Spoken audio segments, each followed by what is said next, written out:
Les tutos du père Edo.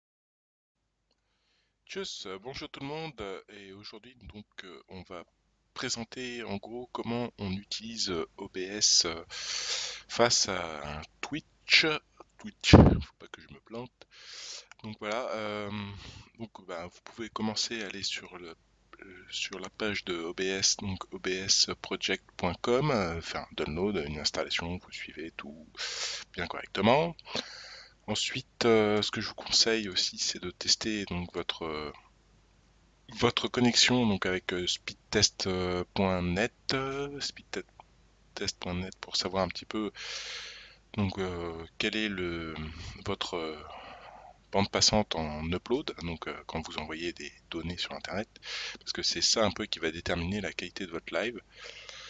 Donc voilà, donc, par exemple moi je suis à peu près aux alentours de 900 voilà, 900 kilobits par seconde. Donc en fait, c'est ça qui va déterminer ici après dans votre ici même quand vous ouvrez donc OBS. Donc à gauche vous avez des scènes, vous pouvez en créer autant que vous voulez. Euh, par exemple celui-ci solo quand je fais des lives tout seul. Donc voilà, donc vous pouvez cliquer sur paramètres et c'est ici donc dans l'encodage que vous allez modifier en fait votre bitrate, le nombre de paquets que vous allez envoyer par seconde. Donc si vous êtes comme moi à 900, donc ici on a déjà 192, donc vous pouvez diminuer un petit peu l'encodage pour le son, pour l'audio, donc 112, en général je fais ça et je mets 700 ici. Donc 700 plus 112, ça fait donc 812. Donc moi comme je suis à 900, voilà, ça va aller à 812. Il faut toujours laisser une petite marge enfin si vous jouez sur internet ou quoi que ce soit. Donc parfois peut-être même 600 ici. Voilà. Après il faut faire des tests. C'est ça la difficulté. Ensuite, donc ça en général non. Ici vous pouvez avoir plusieurs profils. Donc ici on va choisir le Twitch que j'ai créé. L'encodage, donc que j'ai mis à 700 ici, comme on peut le voir. Ensuite, vous pouvez donc streamer en direct ou diffuser, en fait, enregistrer directement dans un fichier. Pour streamer en direct, donc ensuite vous choisissez Twitch, vu que c'est un petit peu le but de cette vidéo. Et ensuite, on peut choisir vers quel serveur on va. Il y a un petit logiciel aussi qui permet de savoir quel est le serveur qui nous correspond le mieux. Voilà, ça se lance, qui s'appelle JTV Ping. Et en fait, ça va pinguer tous les serveurs. Donc c'est pour ça que j'ai choisi Francfort, parce que c'est le ping où je suis le moins élevé. Donc le jitter, c'est la latence, c'est important aussi. Donc ah, par exemple, c'est un mauvais exemple. Donc, en général, je suis pas trop mal sur Francfort. Après, suivant votre connexion, voilà, c'est à vous de voir. Ensuite, la clé, en fait, elle se trouve sur votre compte de Twitch. Donc, vous vous connectez. Hop, je vous fais tout en direct. Je tac.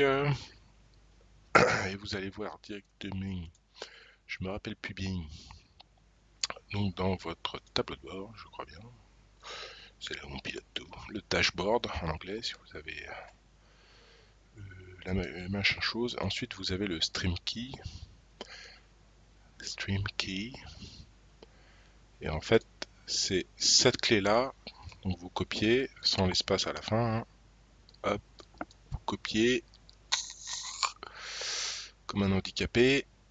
Copier, paf, copie, CTRL C. Et ici, là, hop, CTRL V. Vous pouvez enregistrer en même temps. Je vous le déconseille, finalement, ça marche pas trop. Après, à vous de voir. Vous pouvez tester. Ensuite, non, j'ai bidouillé. Est-ce qu'il y a d'autres choses à voir là-dedans? Non, je pense pas.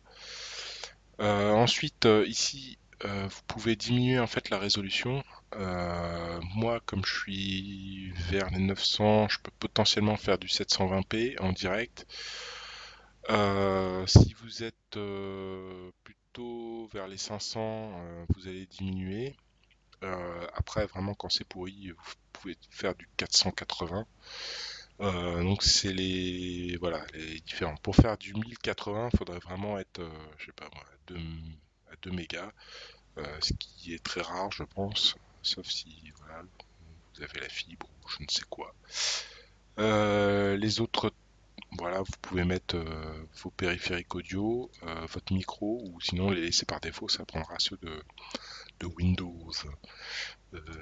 Voilà, et puis c'est tout ce qu'il y a à dire là-dessus. Ensuite, on va faire un exemple. On va ajouter une scène que je vais appeler exemple.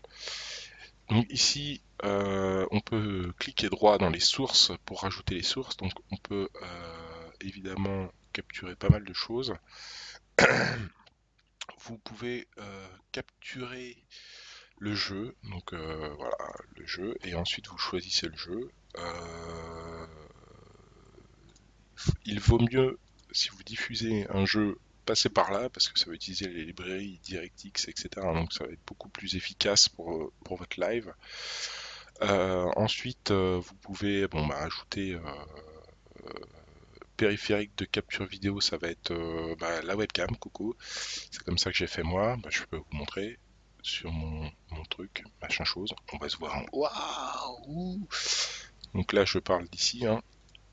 Hop, ici, périphérique de capture vidéo. Si je double-clique, hop, c'est ma webcam ici. Ok, on dit au revoir. Ouh. Donc voilà. Ensuite, bah, vous pouvez capturer l'écran tout entier, mais je vous le déconseille et préférez plutôt la capture de jeu. Ensuite, on peut rajouter du texte, des images, etc. On peut rajouter tout un tas de choses. Moi, j'ai rajouté le plugin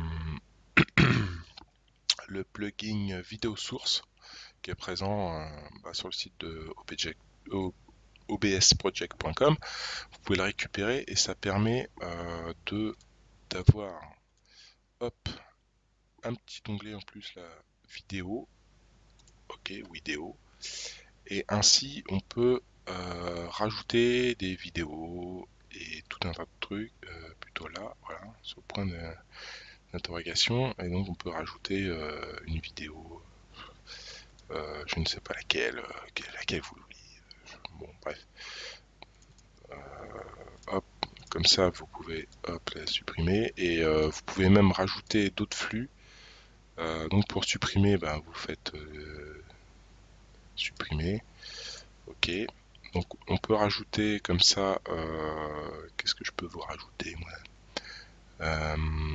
Par exemple, on va rajouter une image. Voilà, parcourir. C'est juste pour vous montrer. Hop, hop, hop. Et ensuite vous testez le streaming avant de le balancer. Et vous pouvez éditer la scène. Il y a un bouton éditer la scène. Comme ça vous pouvez grossir les choses, les placer où vous voulez. Et d'ailleurs, en dessous, vous verrez le nombre d'images perdues, etc. Donc, tant que c'est vert, c'est que c'est bon. Si c'est orange, c'est que ça commence à craindre du boudin. Et si c'est rouge, ben, vous revoyez un peu vos paramètres, vous baissez la résolution et ce genre de choses. Euh, Les sources globales, c'est quand ben, voilà, vous avez toujours les mêmes types de sources. Vous pouvez utiliser ça, on s'en fout un peu. On peut arrêter le test, voilà. Donc là, on arrête le test et là, commencer le streaming, ça va l'envoyer donc vers Twitch. Donc ensuite, vous le verrez donc, dans votre petite page ici. Vous verrez, ben, on peut tester tout de suite d'ailleurs. On va couper le son hein, pour pas que les gens nous entendent. Donc si je fais commencer le streaming, donc on va hop, on va éditer la scène, on va le mettre au milieu quand même. Donc voilà, le beau logo Play to Live, n'est-ce pas? avec un joli fond noir. Bon, après, on peut ajouter plusieurs sources, hein, plusieurs images, du texte. Salut les poilus. Voilà. En Arial, on s'en fout. Couleur de fond.